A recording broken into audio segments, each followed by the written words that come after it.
Welcome students. আজকে আমরা পড়ব ক্লাস 9 এর যে তাপ চ্যাপ্টারটা আমরা পড়ছিলাম তার কিছু গাণিতিক উদাহরণ আমরা পড়ব। আমরা তাপ চ্যাপ্টারে ওই পড়েছিলাম প্রথমটুকু ক্যালোরিমিতির মূলনীতিটা পড়েছিলাম। তো আমরা অঙ্ক করব আজকে ক্যালোরিমিতির মূলনীতি এবং জুলের সূত্র, এই দুটো জায়গা থেকে আমরা আজকে অঙ্ক শুরু করব। আমরা কোনটা থেকে অঙ্ক করব আমরা একটু পাশে লিখে দিই। হ্যাঁ, আমরা অঙ্ক করব মূলত H সমান MST। খেয়াল রাখবে T মানে হচ্ছে T2 মাইনাস T1 এক নম্বর।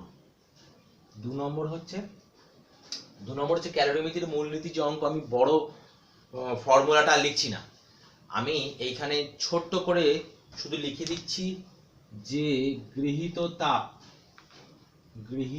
তাপ সমান সমান বর্জিত তাপ। এই গৃহীত আর বর্জিত তাপের মূল তাপের পরিমাণটা আসবে কিন্তু এই ফর্মুলা থেকে, এবং লাস্টে গিয়ে এই দুটো সমান করব, কেমন? আর 3 নম্বর হচ্ছে W সমান JH। কৃতকার্য আর উৎপন্ন তাপ পরস্পর সমানুপাতিক হয়। হ্যাঁ, যে হচ্ছে জুল তুল্যাঙ্ক, জের মান বলে দেওয়া হবে 4.2 × 10⁷ আর পার ক্যালোরি অথবা 4.2 জুল পার ক্যালোরি, জুল তুল্যাঙ্ক তোমরা জানো। আমরা অঙ্ক করতে গিয়ে আর একটা জিনিস দেখবো যে এই ডাব্লুর মান কোনো কোনো ক্ষেত্রে আসবে mgh, আর এই ডাব্লুর মান কোনো কোনো ক্ষেত্রে আসবে হাফ mv²। অর্থাৎ যখন গতিশক্তিটা তাপে রূপান্তরিত হবে তখন কৃতকার্য মানেই গতিশক্তি, এবং সেটা হচ্ছে হাফ mv²। আর যখন কোনো বস্তুকে উপরে তোলা হবে, ঠিক আছে, বা কোনো বস্তু উপর থেকে পড়বে, উপরে তোলা হলে তো তাপে রূপান্তরিত হয় না, যাই হোক, উপর থেকে যখন কোনো বস্তু পড়বে নিচে, তখন যে তাপ উৎপন্ন করবে তখন সেই কৃত কার্যটা হচ্ছে এর স্থিতিশক্তি mgh হিসেবে ধরবো। ঠিক আছে, তো চলো শুরু করা যাক। আমরা ওই কয়েকটা অঙ্ক এখানে করব এবং কিছু অঙ্ক তোমাদের করতে দেবো। তো গাণিতিক উদাহরণ আমরা শুরু করব একদম সহজ থেকে কঠিনতর দিকে, সহজ থেকে কঠিনের দিকে আমরা যাত্রা শুরু করব। আমি যে অঙ্কটা খাতায় পড়ব সেটা তোমাদের স্ক্রিনে আসবে, ঠিক আছে? তোমরা স্ক্রিনেই সেই অঙ্কটা দেখতে পারবে। প্রথম অঙ্ক তোমরা দেখো, স্ক্রিনে দেখতে পাচ্ছ যে 150 গ্রাম জলের তাপমাত্রা 40 ডিগ্রি সি থেকে প্রমাণ বায়ুমণ্ডলীয় চাপে স্ফুটনাঙ্কে নিয়ে যেতে কি পরিমাণ তাপ প্রয়োজন? 150 গ্রাম জলের তাপমাত্রা 40 ডিগ্রি সেন্টিগ্রেড থেকে স্ফুটনাঙ্কে নিয়ে যেতে। তাহলে আমরা প্রথমে কি করব হচ্ছে ডাটা ব্যাংক। এটা অরিজিনালি ক্লাস 8 এর অঙ্ক, আমি আরেকবার দেখিয়ে দিচ্ছি। ডাটা ব্যাংক তৈরি করব। ডাটা ব্যাংক দেখো, এই যে m সমান 150 গ্রাম, দেখতে পাচ্ছ সবাই? m সমান 150 গ্রাম। আচ্ছা, s সমান হচ্ছে 1, জলের আপেক্ষিক তাপ হচ্ছে 1 calorie per gram degree Celsius, এককটা আমি লিখলাম না, জলের আপেক্ষিক তাপ হচ্ছে 1। খেয়াল রাখবে, যদি জল দিয়ে অঙ্ক দেয়, কি বললাম, যদি জল দিয়ে অঙ্ক দেয় তাহলে কিন্তু এস এর মানটা বলে দেবে না, আমাদের এস এর মানটা হচ্ছে 1 ধরে নিতে হবে। এবং জলের আপেক্ষিক তাপ হচ্ছে সর্বাধিক, এর অনেক সুবিধা আছে, সেগুলো আমরা পরে পড়ব। আর অন্য কোনো বস্তু হলে কিন্তু আপেক্ষিক তাপ এস এর মানটা বলে দেবে। আর নির্ণয় করতে হলে তো নির্ণয় করবেই তোমরা। বেশ, H সমান ms, T মানে কিন্তু T2 মাইনাস T1। তাহলে চলে এসো আবার, m হচ্ছে 150 গ্রাম, s হচ্ছে 1, T1 হচ্ছে কত, 40 ডিগ্রি সেন্টিগ্রেড, আর T2 হচ্ছে স্ফুটনাঙ্ক, প্রমাণ বায়ুমণ্ডলীয় চাপে জলের স্ফুটনাঙ্ক কত? স্ফুটনাঙ্ক হচ্ছে 100 ডিগ্রি সেন্টিগ্রেড। ব্যাস, আমাদের ডাটা ব্যাংক তৈরি হয়ে গেল। তাহলে আমরা এখান থেকে টিটা এখান থেকে বিয়োগ করে নিতে পারি, T2 মাইনাস T1 করে 100 মাইনাস 40 করে হচ্ছে 60 করে নিলাম, 60 ডিগ্রি সেন্টিগ্রেড। এটাও করতে পারি, অথবা একবারে বসাতে পারি, যা খুশি, কোনো বাধ্যবাধকতা নেই যেমন করে অঙ্কটা করতে হবে, যার যেমন সুবিধা হবে সেই সব করে করবে। তাহলে দেখো, H সমান সমান MST সমান সমান হচ্ছে, লিখতে পারি একবারে লিখবো ms T2 মাইনাস T1। তাহলে m হচ্ছে 150, s হচ্ছে 1, আর T2 হচ্ছে 100, আর T1 হচ্ছে 40। যে আগে থেকে বের করে নেবে সেই কিন্তু এই 60 মানটা একবারে পুট করে দিতে পারবে এখানে, আর যে বের করে নেবে না সে একদম বাংলা আবার বসিয়ে করবে একদম। তাহলে 150 গুণিত 100 থেকে 40 বিয়োগ করলে 60, তাই না? তাহলে গুণ করলে 6 15 90, 6 আর 15 গুণ করলে 90, তারপরে দুটো শূন্য পড়ে থাকলো, তাহলে 9000 ক্যালোরি। মনে থাকবে? তাহলে উৎপন্ন তাপের পরিমাণ হচ্ছে 9000 ক্যালোরি। আবার এখানে লিখবো অতএব প্রয়োজনীয় তাপ, উৎপন্ন তাপ না, প্রয়োজনীয় তাপ, অতএব প্রয়োজনীয় তাপ হচ্ছে 9000 ক্যালোরি। তোমরা দেখবে এখানে এই 9000 ক্যালোরিটা আমরা এখানে একবার লিখবো এবং লাস্টে উত্তর লেখার সময় এখানে আরেকবার লিখবো। খেয়াল রাখবে এবং মনে রাখবে এটা, মনে রাখবে এটা যে প্রত্যেকটা অঙ্কের জন্য যেমন নম্বর আছে তেমনি অঙ্কের যে এককটা, তার এককের জন্য নম্বর আছে 0.5। তাহলে একক ভুল হলে বা না দিলে 0.5 কাটা যাবে। সেটা আমি বারে বারে তোমাদেরকে বলছি যে এই উত্তরটা যখন লিখবে তখন এখানে লিখবে একক 9000 ক্যালোরি, আবার প্রয়োজনীয় তাপ হচ্ছে 9000 ক্যালোরি এখানে একবার লিখবে। তাতে কি লাভ হবে না, কোনো কারণে তুমি এইখানটা যদি ভুলে যাও, এখানে থাকলো, তাড়াহুড়ো করে এটা ভুলে যাও, এটা থাকলো। বুঝা গেল? বেশ, প্রথম অঙ্ক হয়ে গেল। দ্বিতীয় অঙ্ক, তোমার স্ক্রিনে দ্বিতীয় অঙ্ক কি আসে দেখো। 40 গ্রাম ভরের কোনো বস্তুর তাপমাত্রা 25 ডিগ্রি সেন্টিগ্রেড থেকে 35 ডিগ্রি সেন্টিগ্রেড পর্যন্ত বৃদ্ধি করতে 48 ক্যালোরি তাপের প্রয়োজন হয়। উপাদানের আপেক্ষিক তাপ নির্ণয় করো।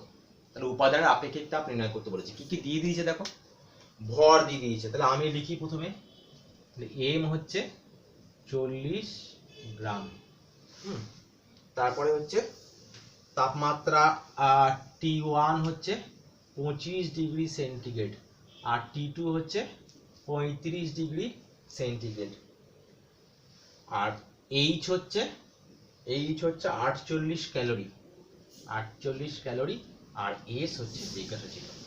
তাহলে আমার তথ্য সাজিয়ে নিলাম। এটা নিশ্চয়ই নিজেরা করতে পারবে, আমি জানি তোমরা পারবে, আমি 100% শিওর যে তোমরা সেটা করতে পারবে অঙ্কটা, তবু আমি আরেকবার দেখিয়ে দিই। তাহলে এখানে লিখবো সে একই ফর্মুলা যে H সমান ms T2 minus T1, H সমান ms T2 minus T1। তাহলে এখান থেকে দেখো S একবারে আমি একটু আলাদা করে নিই। তাহলে m এবং T2 minus T1 এই দুটো রাশি গুণিত অবস্থায় আছে, তাহলে H এর ওদিকে গেলে ভাগ হয়ে যাবে, H by m into T2 minus T1, তাই তো? তাহলে এবার মানগুলো সব বসিয়ে দিলেই হয়ে গেল। তাহলে H এর মান আমি আর দেরি করবো না, এই অঙ্কটা নিয়ে এতক্ষণ আর দেরি করবো না। H এর মান কত দেওয়া আছে 48, তাহলে বসিয়ে দাও 48। m এর মান কত, m এর মান 40, আর T2 এর মান কত, T2 এর মান কত 35 আর 25, T2 আর T1 35 আর এটা হচ্ছে 25, তাহলে বিয়োগ করলে 48 ভাজিত 40 আর এটা হচ্ছে 10, তাহলে 4 দিয়ে কাটলে 10, 4 দিয়ে কাটলে 12, তাহলে 12/100। বুঝতেই পারছো খুব সহজ হয়ে গেল জিনিসটা। 100 দিয়ে ভাগ করা মানে 12/100 মানে কত হচ্ছে 0.12, 100 দিয়ে ভাগ করলে 0.12, তাহলে আপেক্ষিক তাপের মান হচ্ছে 0.12।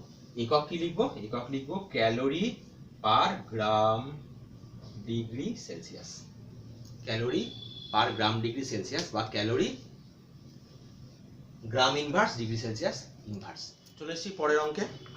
তোমরা স্ক্রিনে কি দেখতে পাচ্ছ দেখো, 100 ডিগ্রি সেলসিয়াস উষ্ণতার 40 গ্রাম জলের সঙ্গে 150 গ্রাম শীতল জল মেশানো হলো, দিয়ে উষ্ণতা হলো 50 ডিগ্রি সেলসিয়াস। শীতল জলের উষ্ণতা কত ছিল? তাহলে এইবার আমরা চলে এসেছি কিন্তু আরেকটু কঠিন, আরেকটু একটা ধাপ, আগের বারের মতো সহজ নয়, আর এক ধাপ কঠিন অঙ্কে চলে এসেছি এবং এই গৃহীত তাপ সমান বর্জিত তাপ বা ক্যালোরিমিতির মূলনীতির অঙ্কতে আমরা চলে এসেছি। ভালো করে অঙ্কটা খেয়াল করো। তাহলে কি কি বলছে দেখো, কি বলছে। তাহলে আমি একটুখানি সাজিয়ে নিই, তোমরাও সাজিয়ে নেবে। হ্যাঁ, আমরাও সাজিয়ে নেবে। একটু মুছে দিলাম, পরে আবার দরকার হলে লিখে নেবো, মুছে দিলাম।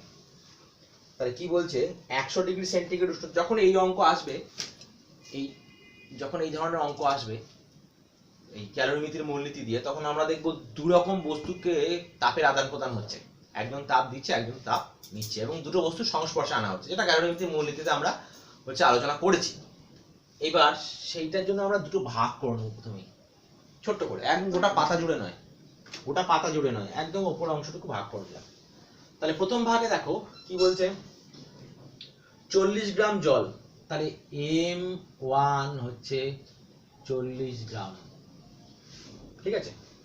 এর উষ্ণতা হচ্ছে T1 100 ডিগ্রি সেলসিয়াস, আর অবশ্যই S হচ্ছে 1, S1 S2 লিখলেও হয়, না লিখলেও হয়, S1 বলো বা S বলো, এর জল তো 1 হবেই।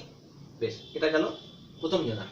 দ্বিতীয় জোনার দেখো M2 হচ্ছে 150 গ্রাম, 150 গ্রাম। এর সঙ্গে M2 S2 হচ্ছে 1, S1 বলি বা S2 বলি, যাই বলি 1, আর T2টা এটা জিজ্ঞাসা ছিল, এটা বার করতে হবে আমাকে যে শীতল জলের উষ্ণতা কত ছিল। এবং এটা দেখো পর্ষদ নমুনা প্রশ্ন, হ্যাঁ এটা পর্ষদ নমুনা প্রশ্ন দেওয়া আছে, এটা আমাদের করতে হবে। আর দুজনের সঙ্গে যখন বিয়ে করা হলো, দুজনকে যখন মেশানো হলো, তখন উষ্ণতা কত হলো, 50 ডিগ্রি সেলসিয়াস। আগে অঙ্কের ছকটা বুঝে নাও, অঙ্ক হাজার অঙ্ক করতে হয় না, অনেক অঙ্ক করা দরকার হয় না, অঙ্ক করব অল্প, কিন্তু যে অঙ্কটা করব সেটা বুঝে বুঝে করব। একটা অঙ্ক করলে 5টা অঙ্ক আমি যাতে করতে পারি। ভালো করে দেখো, এর উষ্ণতা ছিল 100 ডিগ্রি সেলসিয়াস, সেইখান থেকে আলটিমেট মেশানোর পর উষ্ণতা হয়েছে 50 ডিগ্রি সেলসিয়াস। তাহলে ইনি তাপ বর্জন করেছেন, আর এ শীতল তো বলেই দিয়েছে, তাহলে এ তাপ গ্রহণ করেছে, তাহলে এ বর্জিত তাপ, এ না হচ্ছে গৃহীত তাপ। তাহলে লিখবো উষ্ণ জল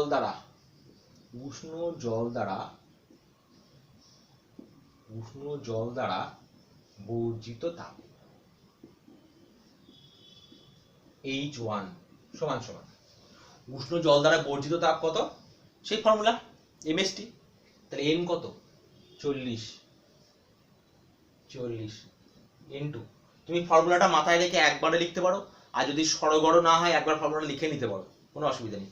আমি একবারই করছি, 40, এটা হচ্ছে M, এটা হচ্ছে S, T2 মাইনাস T1 উষ্ণতার পার্থক্য, কত উষ্ণতার পার্থক্য ছিল, কত 100, হলো কত 50, তাহলে বিয়োগ করব, তাহলে 100 মাইনাস 50, তাহলে গুণ করলে 40 ইন্টু 100 থেকে 50 বিয়োগ করলে 50, এত ক্যালোরি। গুণটা দরকার নেই করার, পরে করবো গুণ। এবার লিখবো শীতল জল দ্বারা গৃহীত তাপ H2 সমান, শীতল জল দ্বারা গৃহীত তাপ H2 সমান, শীতল জল দ্বারা গৃহীত তাপ H2 কত হবে, সেই একই রকম MST2, তাহলে M কত 150, S হচ্ছে 1, উষ্ণতার পার্থক্য ঠান্ডা থেকে গরম হয়েছে, তাহলে এইটা একটু বুঝতে হবে তোমাকে, A বেশি না A বেশি, এই ঠান্ডা থেকে গরম হয়েছে, তাহলে কোনটা থেকে কোনটা বিয়োগ হবে এটা একটু খেয়াল রাখবে। বিয়োগ হবে হচ্ছে 50 থেকে T2 বিয়োগ হবে, তাহলে 50 মাইনাস T2, এইটাকে তুমি T2ও বলতে পারো, এটাকে তুমি T1ও বলতে পারো, কোনো অসুবিধা নেই। তাহলে এবার আমাদের ক্যালোরিমিতির মূলনীতি অনুযায়ী কি এই দুটো সমান, তাহলে এই দেখো H2 এবং এইটা হচ্ছে H1, both are equal, H1 R H2, ওখানে ক্যালোরি লিখতে ভুলে গেছি, যাই হোক থাক। তো এই দুটোকে আমরা সমান করে দেবো, চলে এসো সমান করব। তাহলে যেটা বার করতে হবে সেটা বাঁ দিকে রাখি, তাহলে 150 ইন্টু 50 মাইনাস T2 সমান হচ্ছে ডান দিকে 40 ইন্টু 50, তাহলে 50 মাইনাস T2 সমান 40 ইন্টু 50 বাই 150, ভাগ হয়ে গেল এদিকে। তাহলে ভাগ করলে 50 কে ভাগ করলে 3, 40 কে ভাগ করলে 40 বাই 3 কত হচ্ছে, 3 3 13 39, 13.33 নাকি, 3 13 39, 13.33, তাহলে T2 কত হচ্ছে দেখো, T2 হচ্ছে 50 মাইনাস 13.33 বা 13.3 ধরলাম আমি, তাহলে 13.3 ধরলে, দশমিকের পর 1 ঘর নিলাম, তাহলে 13.3 ধরলে কত হচ্ছে 36 নাকি, 36.7 ডিগ্রি সেলসিয়াস। তাহলে শীতল জলের উষ্ণতা ছিল, অতএব শীতল জলের উষ্ণতা ছিল, অতএব শীতল জলের উষ্ণতা ছিল 36.7 ডিগ্রি সেলসিয়াস। আমি এখানে 3 নিয়েছি বলে 7 এলো, 3 নিলে কিন্তু এটা লাস্টে 6 আসতো। ঠিক আছে, এটুকুই থাকলো। তাহলে পরের অঙ্কটা হলো 4 নম্বর অঙ্ক হলো, না 3 নম্বর অঙ্ক হলো নাকি? বেশ, চতুর্থ অঙ্ক। 80 ডিগ্রি, তোমরা স্ক্রিনে দেখতে পাচ্ছ, 80 ডিগ্রি সেন্টিগ্রেড উষ্ণতা ও 50 গ্রাম ভর বিশিষ্ট একটি বস্তুকে 20 ডিগ্রি সেন্টিগ্রেড উষ্ণতার 40 গ্রাম জলে ফেলা হলো, মিশ্রণের চূড়ান্ত উষ্ণতা নির্ণয় করো। বস্তুর আপেক্ষিক তাপ হচ্ছে 0.1। তাহলে এই অঙ্কটা কি আমি করে দেবো না তোমরা করবে? আমি একটুখানি বুঝিয়ে দিই, তোমরা করবে। একটুখানি বুঝিয়ে দিই। দেখো তোমরা দেখতে পাচ্ছ অঙ্কটা, তাহলে দুটো ভাগ করব। 80 ডিগ্রি সেন্টিগ্রেড উষ্ণতার 50 গ্রাম ভর, তাহলে M1 হচ্ছে 50 গ্রাম আর T1 হচ্ছে 80 ডিগ্রি সেন্টিগ্রেড। আর এই বস্তুর আপেক্ষিক তাপও বলে দিয়েছে, S1 হচ্ছে 0.1। ঠিক আছে, বস্তুকে জলে ফেলা হয়েছে, M2 হচ্ছে কত? 40 গ্রাম। M2 হচ্ছে 40 গ্রাম, S2 বুঝতেই পারছো জল হচ্ছে 1 হবে, আর T2 বলেছে হচ্ছে 20 ডিগ্রি সেন্টিগ্রেড উষ্ণতা দিয়ে। এইখানে এই দুটো মেশানোর পর এই টিটা জানতে চেয়েছে। এই অঙ্কটা করা যাবে কিনা আমি একটু বলে দিই, কিন্তু তোমরা নিজেরা করবে অঙ্কটা। তাহলে এ তাপ বর্জন করবে কত? 80-তে আছে আর এ হচ্ছে 20-তে আছে। তাহলে যে টেম্পারেচার টিটা বেরোবে সেটা তুমি নিজে অঙ্কটা করার পর বুঝতে পারবে যে ঠিক হলো না ভুল হলো। সেটা হচ্ছে 80 থেকে কম হবে, 20 থেকে বেশি হবে। তাহলে এই বর্জিত তাপ কত হবে? 50 ইন্টু 0.1 ইন্টু হচ্ছে 80 মাইনাস টি, আর এদিকে কত হবে? 40 গুণিত 1 গুণিত টি মাইনাস 20। ঠিক আছে, এই দুটো সমান করে তোমরা টি এর মান বার করবে, উত্তরটা করে আমাকে লিখে জানাবে কমেন্ট বক্সে। বেশ,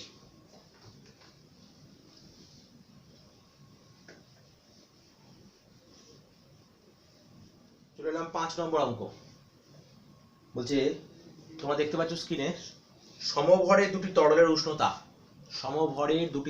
উষ্ণতা 10 ডিগ্রি সেন্টিগ্রেড এবং 40 ডিগ্রি সেন্টিগ্রেড। তরল দুটিকে মিশ্রিত করলে মিশ্রণের উষ্ণতা হয় 22 ডিগ্রি সেন্টিগ্রেড। তরল দুটি আপেক্ষিক তাপের অনুপাত। এটাও আমি একটুখানি দেখিয়ে দিই, তোমরা নিজেরা করে আমাকে উত্তরটা জানাবে। তাহলে বলছে দেখো, আবার দুটো ভাগ করব সমভরের। তাহলে সমভর যদি হয়, তাহলে এই দিকের ভর যদি m হয়, তাহলে এই দিকের ভর কি m ড্যাশ হবে না m হবে? m হবে। বেশ, তাহলে এই সমভরের দুটি তরলের উষ্ণতা, এর উষ্ণতা হচ্ছে T1 কত? T1 হচ্ছে 10 ডিগ্রি সেন্টিগ্রেড, আর T2 হচ্ছে কত? T2 হচ্ছে কত? 40 ডিগ্রি সেন্টিগ্রেড। T2 হচ্ছে 40 ডিগ্রি সেন্টিগ্রেড। মিশ্রণ উষ্ণতা হয় 22 ডিগ্রি সেন্টিগ্রেড। এই মিশ্রণ উষ্ণতা হচ্ছে 22 ডিগ্রি সেন্টিগ্রেড। এর আপেক্ষিক তাপ ধরলাম S1, ঠিক আছে, আর এর ধরলাম হচ্ছে S2। এর ধরলাম S1, এর ধরলাম S2। এটা করতে পারবে না? হ্যাঁ কি না? তাহলে এ দেখো, এ তাপ বর্জন করবে কত? m নিয়ে চিন্তার কিছু নেই, m তো কেটে যাবে। তাহলে এর বর্জিত তাপ কত হবে দেখো, না এ গৃহীত তাপ, এ বর্জন করবে, এ গ্রহণ করবে। তাহলে গৃহীত তাপ, এ লিখলাম গৃহীত তাপ কত হবে? গৃহীত তাপ হবে দেখো m ইন্টু s কত? S1, আর উষ্ণতা পার্থক্য হচ্ছে 22 মাইনাস 10, আর এখানে m আপেক্ষিক তাপ S2 আর উষ্ণতার পার্থক্য কত? 40 মাইনাস 22। এই দুটো সমান করে দেবো, দেখো mটা কেটে যাবে এবং S1 বাই S2 করলেই আমরা উত্তরটা পেয়ে যাব। তোমরা করে আমাকে লিখে জানাবে যে উত্তরটা কত হলো। বেশ, চলে আসবো পরের অঙ্কে। আমরা এবার অঙ্ক করব W সমান JH।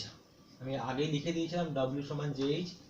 যদি খুব সহজ অঙ্ক দেয়, প্লেন W বলে দেবে, H বার করতে হবে, H বলে দেবে, W বার করতে হবে, বা যে মান বার করতে হবে, যেটা তোমার জানাও থাকতে পারে, যেটা পরীক্ষার সময় বলেও দিতে পারে, ঠিক আছে।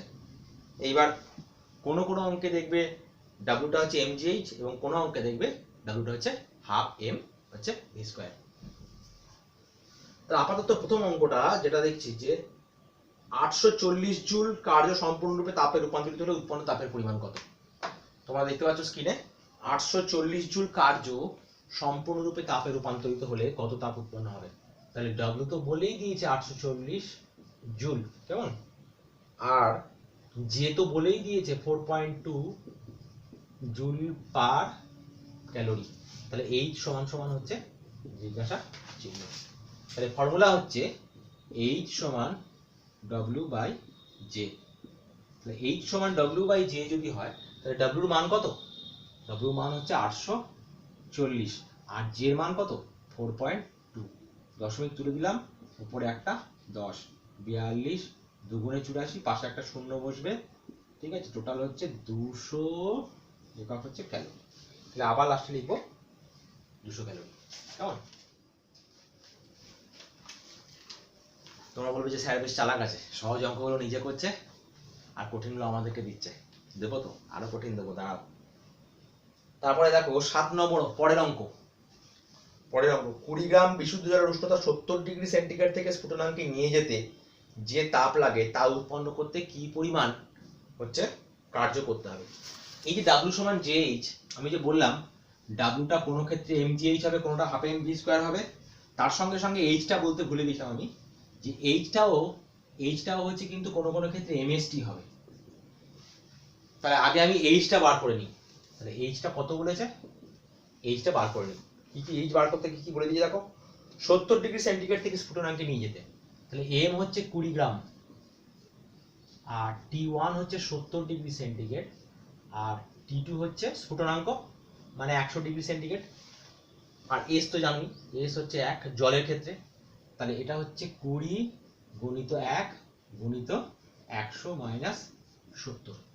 তাহলে এটা গুণ করলে 20 গুণিত 100 থেকে 70 বিয়োগ করলে গুণ করলে বিয়োগ করলাম 30, তাহলে এটা হচ্ছে 600 ক্যালোরি। গুণ করলেও হবে না, গুণিত অবস্থায় রেখে দিলেও হবে, 600 ক্যালোরি। এবার বলছি এই তাপ উৎপন্ন করতে কি পরিমাণ কার্য করতে হবে, এই তাপ উৎপন্ন করতে কি পরিমাণ কার্য করতে হবে।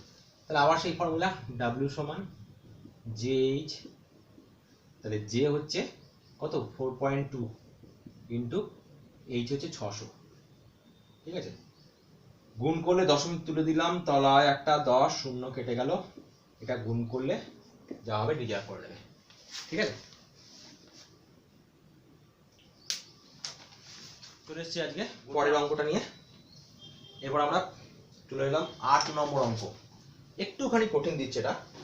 দেখো একটা সীসার বুলেট 300 মিটার পার সেকেন্ড বেগে একটা লোহার পাতের উপর ধাক্কা মারলো,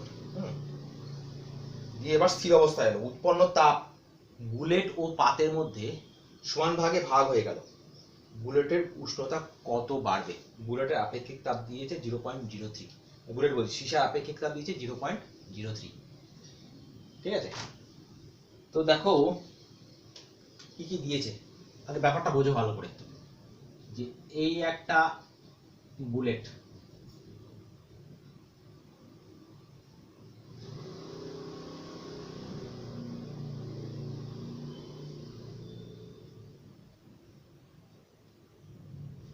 দিস ইজ এ বুলেট। তাহলে এই বুলেট চললো, তাহলে এই যে বুলেট যখন চললো তাহলে এর ডাব্লিউটা কি হাফ এম ভি স্কয়ার হয়ে যাবে না। ডাব্লিউটা মানে হাফ এম ভি স্কয়ার মানে গতিশক্তি, এটাই তো ই কে কাইনেটিক এনার্জিটাই হচ্ছে এখানে গতিশক্তি, মানে এটা হচ্ছে কৃতকার্য। এই বুলেটটা গিয়ে একটা সীসার পাতে দেয়ালে ধাক্কা মেরেছে, সীসার দেয়ালে ধাক্কা মেরে এই যে ধাক্কা মারার পর ধাক্কা মেরেছে, ধাক্কা মেরে ধরো কিছু ঢুকেও গেছে ভেতরে গর্ত করে, এও গরম হয়েছে এও গরম হয়েছে। তাহলে টোটাল যে হাফ এম ভি স্কয়ারটা সেই কৃতকার্যের দ্বারা উৎপন্ন তাপটা দুটো ভাগে ভাগ হবে। টোটাল যে তাপটা সেই তাপটা দুটো ভাগে ভাগ হবে, তার মধ্যে একটা ভাগ হচ্ছে সীসার উষ্ণতা বাড়াবে, এটা একটু বোঝার আছে। দুটো ভাগ হবে তাপটা, তার মধ্যে একটা ভাগ হচ্ছে সীসার উষ্ণতা বৃদ্ধি করবে। দেখো বুঝতে পারলে কিনা। সীসার বুলেটটা গিয়ে ধাক্কা মারলো, ধাক্কা মেরে যে কার্য করলো সেটা হচ্ছে হাফ এম ভি স্কোয়ার, ঠিক আছে। হাফ এম ভি স্কোয়ার করে যে তাপ উৎপন্ন হলো সেই তাপটা সমান ভাগে ভাগ হবে বিটুইন লোহা অ্যান্ড হচ্ছে সীসার বুলেট, এদের মধ্যে সমান ভাগে ভাগ হলো। তাহলে এবার আমি ফর্মুলাটাকে লিখি, JH সমান W। কেন লিখলাম? আমি বুঝতেই পারছি আমাকে এই এইচটা এমএসটি দিয়েছে, উষ্ণতা বৃদ্ধি দিয়েছে, তাহলে এইচটা বার করতে হবে, উষ্ণতা বৃদ্ধি বার করতে হবে, তাহলে এইচ এর ভেতর ঢুকতে হবে, এইচটাকে আমি বাঁ দিকে রাখলাম। তাহলে জি এর মান বসাবো, এইচ এর মান বসাবো, ডাব্লুর মান বসাবো। ডাব্লুটা কত বলেছে দেখো, ডাব্লুটা হচ্ছে half M V square, half M, M তো বলেনি, ঠিক আছে বলেনি তো কি হয়েছে, যখনই দেখবি এম বলবে না তখনই জানবে এম কেটে যাবে, হয় এদিকে এম জি এইচ এর সঙ্গে কাটবে, নাহলে হাফ এম ভি স্কোয়ারের সঙ্গে কাটবে। তাহলে ডাব্লুর জায়গায় লিখবো half M V square, half M ভিটা দেখো বলে দিয়েছে, ভিটা বলে দিয়েছে দেখো আমি 300 মিটার পার সেকেন্ড, আর আপেক্ষিক তাপ বলেছে 0.03, সীসার আপেক্ষিক তাপ বলেছে 0.03। এটা কিন্তু সিজিএস এ আর এটা কিন্তু এসআই তে, তাহলে আমাকে এটাকে সিজিএস এ নিয়ে যেতে হবে। 300 মিটার পার সেকেন্ড মানে কি, একে আবার 100 দিয়ে গুণ, আরো দুটো শূন্য, এত সেন্টিমিটার পার সেকেন্ড, বুঝতে পারলি কিনা দেখো, এত সেন্টিমিটার পার সেকেন্ড, বা এটাকে আমি লিখতে পারি 3 × 10⁴ সেন্টিমিটার পার সেকেন্ড, কেমন, 3 × 10⁴ সেন্টিমিটার পার সেকেন্ড, এটা গেল ভি। তাহলে বসাই, হাফ এম ভি স্কোয়ার মানে কি 3 × 10⁴ এর হোল স্কোয়ার। তাহলে এইটা গেল এই কার্যটা তাপে রূপান্তরিত হয়েছে। আর এইখানে যে উষ্ণতা বৃদ্ধি হবে, উষ্ণতা বৃদ্ধি এর মধ্যে ঢুকে আছে, উষ্ণতা বৃদ্ধিটা এর মধ্যে ঢুকে আছে, আর এই কার্যটা তাপে রূপান্তরিত হবে এবং অর্ধেক অর্ধেক হবে। তাহলে এই টোটাল কার্যে তাকে আবার অর্ধেক করবো, এটা একটু বুঝতে হবে। যদি বলতো তাপটা 3 ভাগে ভাগ হচ্ছে, একে 3 দিয়ে ভাগ করতাম, ওই কার্যের ফলে উৎপন্ন তাপ 4 ভাগে ভাগ হচ্ছে, একে 4 দিয়ে ভাগ করতাম। তাহলে উৎপন্ন তাপ উৎপন্ন করছে এ, যে তাপ উৎপন্ন করছে যার দ্বারা হচ্ছে সেই ডাব্লিউ কে আগে 2 ভাগে ভাগ করলাম, 2 দিয়ে ভাগ করলাম। এটা গেল ডান দিক। এবার বাঁ দিকে এসো, জে এর মান কত, সিজিএস এ আছে, কিন্তু সিজিএস এ আছে আমি, জে এর মান হচ্ছে 4.2 × 10⁷ আর পার ক্যালোরি, একক বসালাম না। আর এইচ এর মান হচ্ছে এম, এস এর মান বলে দিয়েছে, দাঁড়াও গায়ে গায়ে লিখে ফেলাম, একটু সরিয়ে লিখি। তাহলে 4.2 × 10⁷, ঠিক আছে, এটা গেল জে, এইচ হচ্ছে এম, এস হচ্ছে 0.03, আর এটা হচ্ছে টি। এইবার দেখো দুদিক সমান করব, তাহলে এম আর এম কেটে গেল, তাহলে টি কত দাঁড়াচ্ছে, টিটা কিন্তু এখানে একবারে লিখেছি আমি, টিটা হচ্ছে উষ্ণতার বৃদ্ধি, টি হচ্ছে উষ্ণতার বৃদ্ধি। তাহলে টি এর মান বসাও, এখানে টি এর মান বসাও। তাহলে ডান দিকে কি যেগুলো আছে থাকলো, তাহলে কি কি আছে, 3 × 10⁴, তাহলে এটা গুণ করলে হচ্ছে 9 × 10⁸, 9 × 10⁸। ডান দিকে, বাঁ দিকে আগে 2 2 4 আগে থেকে দিয়ে দিলাম, বেশ। আর এবার এদিক থেকে এদিকে যাচ্ছে, দেখো যাচ্ছে হচ্ছে 4.2 × 10⁷ × 0.03। তাহলে এই কটা গুণ ভাগ করলে পাওয়া যাবে না একটা মান।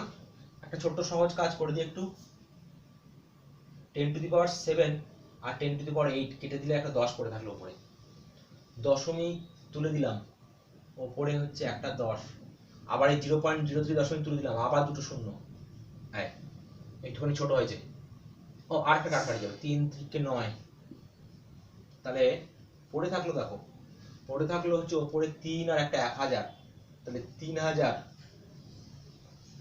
আর নিচে পড়ে থাকলো 42 আর 4, 4 2 8 আর 4 4 16, 168।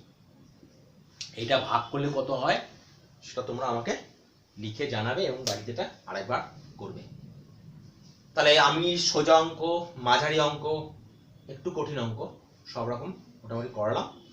আবার আমরা এই চ্যাপ্টারটা শেষ করব, যখন এই তাপের চ্যাপ্টার আরো থিওরি কিছু কিছু বাকি আছে সেগুলো আমরা শেষ করব, শেষ করে আমরা হচ্ছে আবার অঙ্ক, আরো কিছু অঙ্ক করব, ঠিক আছে। আজকের মতো এই পর্যন্তই।